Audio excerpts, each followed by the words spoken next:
మనకు ఒక అమ్మాయి చక్కగా వచ్చి దేవుడిది పాట పాడుతానంటోందండి. ఒక్కసారి వెల్కమ్ చేద్దాము. जनकराज मनोहराय मामकाभीष्टदाय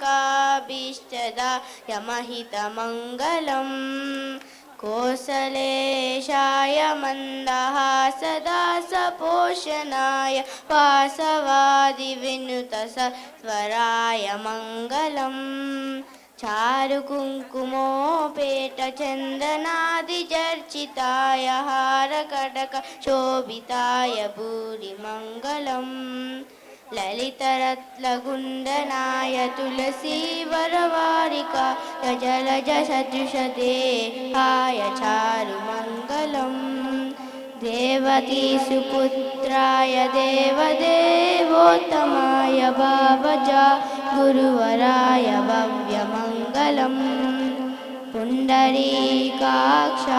पूर्णचन्द्राननाय अन्तजातवाहनाय अतुलमङ्गलम् विमलरूपाय विमितवेदान्तवेद्याय सुमुखचित्तकामिताय सुप्रमङ्गलम् रामदासाय मृदुलकरे प्रवासाय स्वामी भद्रगिरिवराय सर्वमङ्गलम् स्वामी भद्रगिरिवराय सर्वमङ्गलम् स्वामी भद्रगिरिवराय सर्वमङ्गलम्